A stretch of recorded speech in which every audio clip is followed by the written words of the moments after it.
One.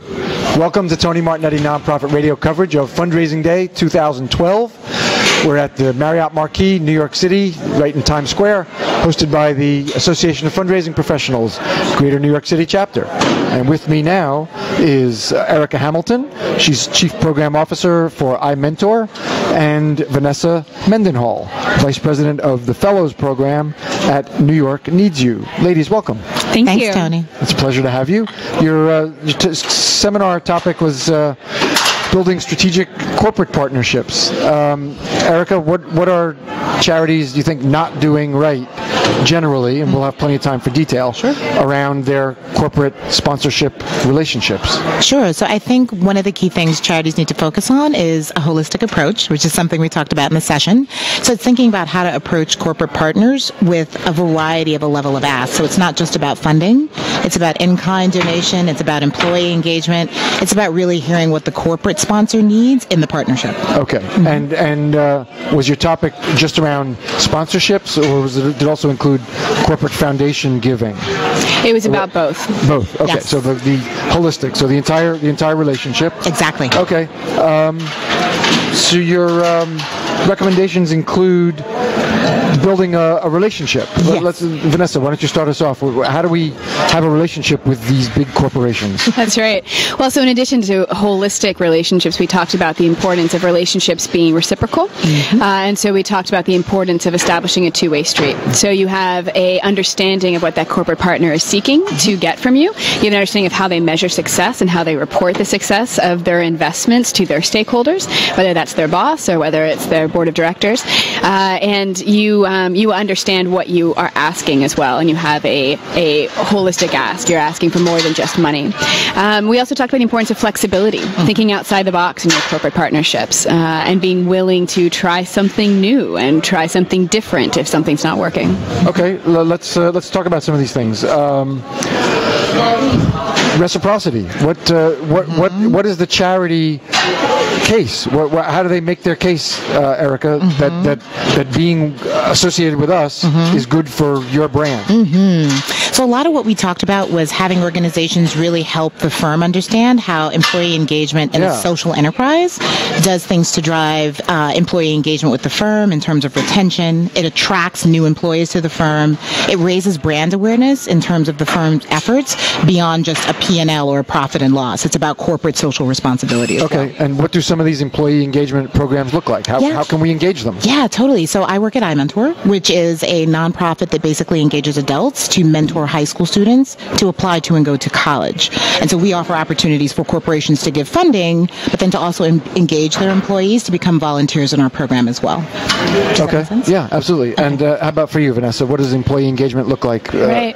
We're also a mentoring program, and so we also engage employees to be mentors in our program. Okay. New York Needs You works with first-generation college students. So we work in the next stage. We work with students who have gotten into college, but we help them graduate from college and then transition into careers. We talked a lot about the importance of using highly skilled volunteers in a smart way in your organization. And so we also offer volunteers a way to leverage their skills, whether they know how to do marketing, whether they help with strategic planning and strategic thinking. We're actually in the process of writing our strategic plan right now, and we're involving about 10 volunteers in the process in a heavy way. Okay. And so we give volunteers a way to engage their minds and their talents in our organization and helping us steer the ship, helping us figure out where we're going next as a nonprofit. Are either of you familiar with the site Catch a Fire? Yes. Okay. I've had Rachel Chong, CEO, on the show when she was speaking at NextGen, and we were at NextGen just like we are here today. Yes. Great.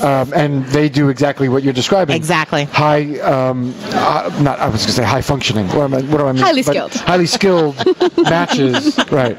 Okay. So there is value for the corporation, and so you're supposed to go in and ask with confidence, Venessa, right? Not sort of hat in hand and humble. I think you want to ask questions and listen.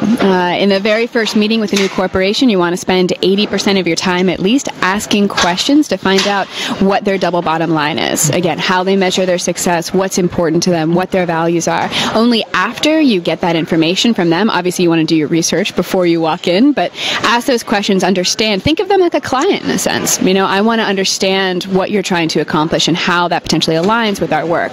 Then you talk about your program. So your pitch fit shouldn't be the thing that you lead with. You really should listen first, then talk about your program in a way that's using the same language they're using so that you can frame your organization and help them see how it fits and aligns with their mission. But it sounds like this is a process that would take a couple of meetings.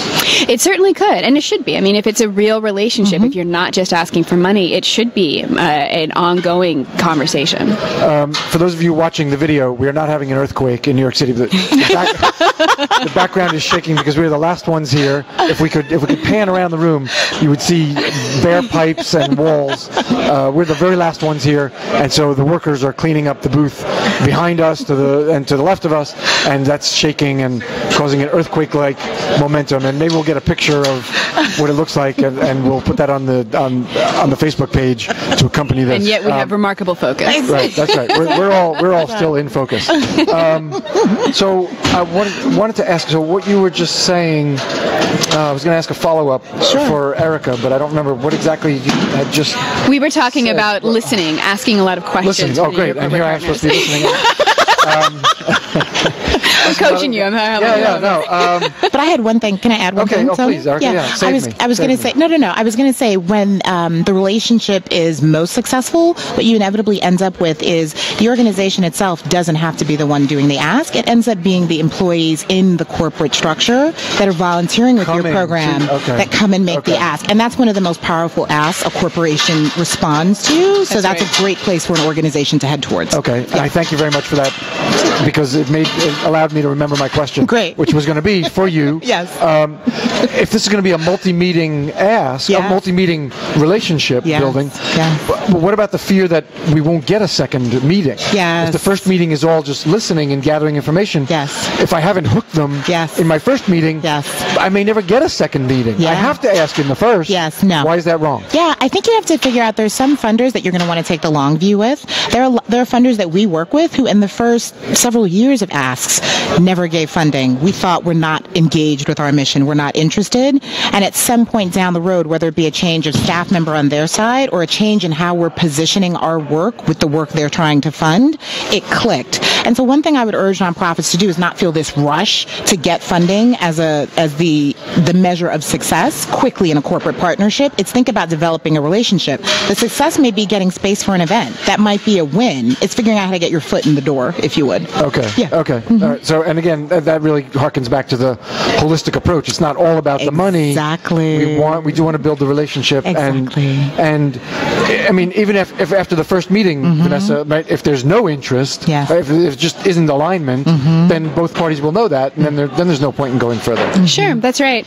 But going back to what Erica was saying before, the importance of having a volunteer who's affiliated with your organization who works for that corporation in that meeting with you, opening the doors for you, helping you build the relationship goes a very long way. And in my experience, you end up with meetings or actions to take afterwards whenever you have a volunteer engaged. Definitely. So one of the things that I think is really important when you're thinking about corporate engagement, it really all begins with volunteer engagement in my mind. You know, you don't want to be making cold calls. That is not the way to approach, relationship building with corporations. You want people inside those organizations advocating for you. And to do that, you need volunteers that are inspired, that are engaged, and feel a sense of ownership over your program. I mean, it could happen too that the people who are volunteering go to their corporation instead of coming to you and saying, exactly, like you had said earlier, Erica, we want to be more engaged. They might go to their company and say, why can't, this is a fantastic mission, and here's the alignment with our work. Why can't we be doing more? Exactly. It happens all the time. Home run is that, right? That's a win. Exactly. That's wonderful. Then you get the call from. It's always nice to be called once in a while. It is. Isn't it nice to be pursued? It happens every once in a while. Just once in a while? Yeah, exactly. once in a while. It's like dating. How do we figure out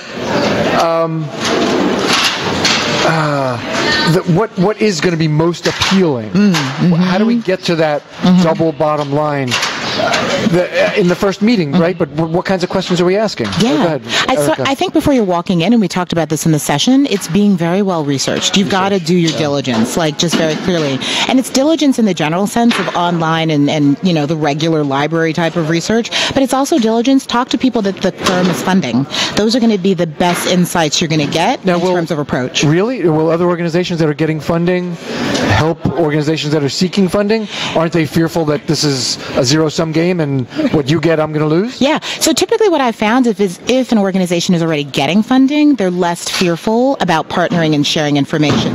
If it's another organization seeking funding simultaneously, that's a little bit more challenging, but sometimes you find collaboration happening there. Sometimes. But also, go ahead. Please, I was going to say, and this is why you want nonprofit partnerships. Yes. And at New York Needs You, we have a team, the Strategic Partnerships team. It's not primarily focused on development. It's actually focused on relationship building with corporations, with nonprofits, with government, with kind of any entity out there that we want to work with. And we develop formal partnerships with nonprofits to help with this kind of knowledge sharing and this kind of relationship building. And it helps us with corporations. We go into a corporation and they say, oh, yes, we're familiar with mentoring. We've worked with iMentor before. We say, oh, that's great. They're a partner of ours. They refer their kids to our program. It really helps boost our credibility, and it helps establish us as a real participant in the community when you have those established nonprofit partnerships. Okay, absolutely. Erica, another possibility for the doing your due diligence research would be talking to the people who are volunteering for you from the corporation, right? Absolutely. What's the culture? I mean, can't they give you enormous insights? They do. That's a brilliant one, and what they're also very helpful with. Brilliant. Wait, did you hear that? Brilliant. She said brilliant. Did you hear that? He's very brilliant. Very brilliant. Okay. What they're also helpful with is identifying the appropriate contact. Sometimes what you'll find at corporate entities is it's not just one point of contact. It may be multiple. It may be contacts you may not consider. So a great concept we were talking about, it's not always the foundations or the CSR. Sometimes business units within a corporation. CSR, Tony Martignetti, Nonprofit Radio, we have jargon jail. What's the CSR? Everybody may not know the CSR. Thank you. Let me try to get parole. It's corporate social responsibility. So just basically the bigger enterprise a corporation pursues to be more involved in community impact and reinvestment and those kinds of things. But what we were saying is sometimes like a business within a corporation has money for strategic initiatives. Just at their discretion, they can spend. It's not through the bigger corporate entity. You would only know that if an employee can give you that insight. So they're great moles, as we call them. Okay. Yeah. Suppose we've done our research and we've had 2 or 3 meetings and we have a decent number of volunteers from that company helping us, but we didn't get the funding for our run walk that we really wanted to, that we didn't get that $75,000 sponsorship that we wanted for the run walk. Vanessa, where do we go? Is this the end of the relationship? Absolutely not. And that's why we talk about having multiple types of asks, almost like a menu of options. One of my favorite nonprofit executive directors, a guy named Lowell Perry, runs Big Brothers Big Sisters down in Tennessee. He talks about if you have a menu of options, you can almost set it up like, you can choose any of these options. The only thing you can't choose is to do nothing, right? So you give people a lot of options, a lot of ways they can engage and support your organization. You get that foot in the door. They might start small, but the more they get to know your organization, the stronger relationships they build with multiple staff members, volunteers, the more likely they're going to be to give next year. So give them all those options and be creative about what you're asking for from your partners. Okay, and that's really parallel with advice around individual giving also. That's right. Exactly. We give people, we don't just ask for one gift, we ask for an assortment, and the solicitation has lots of choices. Absolutely. So that if one thing doesn't sound good. Erica, is there something you wanted to add to what Vanessa said? You're psychic as well. How could you tell that? You're very effusive. You're great. In your desire to speak. She's here flailing her arms. For those of you not watching the video, it's an earthquake. For those of you not watching the video, Erica's jumping up and down, raising her hand, shooting it up like a third grader. I love it. No, the only thing I was going to add was one of the strongest messages you can send to a corporation in terms of how much your program is valued is Dollars for Dewars.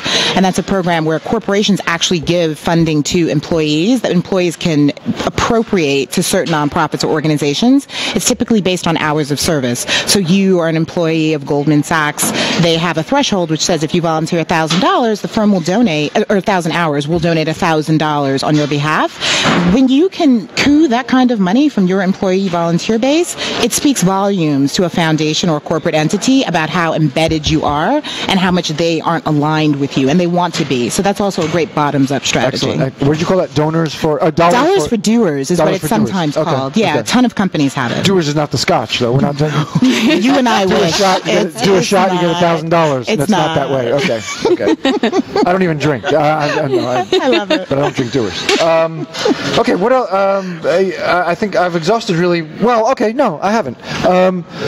Suppose you did get the $75,000 sponsorship, and you still have the nice, robust number of volunteers, and maybe there was something. Maybe there's another form of engagement. How do we keep the ball going when we don't need something from them immediately? This is not a one-way relationship. That's right. We don't really have anything to. What do we talk about until the next time we need a sponsorship? Sure. Yeah. One of the things we talked about in the session is the importance of events, inviting them to your events, trying to create VIP experiences for them so they feel special. So, for instance, if they come to one of your training sessions, setting aside special time for them to meet with some of your students, doing special things like that, and showing up at their events. If they have an event for some of their clients, or they have special, cocktails or dinners or anything like that, show up. Wouldn't they love to show you off as the charity? That's exactly right. Right? That's exactly right. It has to be a two-way street. Correct. Okay. Absolutely. So encourage those invitations. That's right. We will send representatives, and we'll send, in your cases, students, maybe even. Sure. Absolutely. Have you Erica? Have you sent students to all the time? To events? All the time. We send them out. Sometimes corporations will do their own employee engagement days, where it's just about getting more employees to volunteer. Period. And we'll send out mentees, mentors, pairs, staff members, whatever it takes to help them achieve their goals. Because we all win. So yeah. For those of you not watching the video, there's now a fly. I love this interview. This is the best of the day. John, can you get a mic on that fly? Can we mic the fly? It's unbelievable. It's espionage. It's somebody else's. It's a little robot. It's somebody else's show trying to steal our content. I believe that? I believe it. Unbelievable. I mean, we are really. This is desolate here. All right. What else? We have just another minute or so. Yeah. Venessa, what else? What else did you talk about in your program that we haven't talked about here? Sure. So I think one of the other important aspects of corporate giving is to there's a few things to watch out for, right? A few pitfalls that you want to avoid. So one of the pitfalls that we talked about was making sure that everyone in your organization, particularly top level staff, but everyone in your organization knows who your major corporate partners are. It's a major embarrassment if one of your staff members meets somebody who works at CSR, at Bank of America, or Goldman Sachs, or whoever, and doesn't know that they're one of your top partners. That is a major thing to avoid. And so it's important to communicate to your entire organization who you're working with and at what level they're donating. I think it's also really important. Actually, do you have another point you want to share? Well, one thing I was going to say, a tidbit for you that we didn't go into in detail in the session, was the need to really be able to communicate the impact of whatever it is the corporate sponsor is investing in. So when you're going in with the ask, being very clear on how you're going to measure success up front. That way, when it comes time for the end of the grant and you want a renewal, you can clearly communicate your goals, your accomplishments, what you've achieved with the partnership funding. Okay. Yeah. So sort of playing off the expectations from the beginning. Exactly. And now you can say expectations 1 through 4, check, check, check, check. Exactly. All met. Yeah. Where do we go now? How do we make it bigger? Okay. Yeah, totally. Ladies, we're going to leave it there. Great. I want to thank you very much. Tony. Oh, it's been a real pleasure. Wonderful. Thank you. Delightful. Closest to me is, right next to me is Venessa Mendenhall, and she's the Vice President for the Fellows Program for New York Needs You. And Erica Hamilton is Chief Program Officer for iMentor. Ladies, I thank you very much. It was a real pleasure. Thank you, Tony. Enjoyed it. Thank Tony, you. it was a pleasure. Nice. Tony Martignetti, Nonprofit Radio, the last vestige of Fundraising Day 2012. Nobody else will utter that phrase because there's nobody else in the room, or the hotel has been evacuated. No, the hotel is empty. All 47 stories, the Marriott Marquis, empty. And this was Fundraising Day 2012, our coverage. Thank you very much. Thank you. Thank you.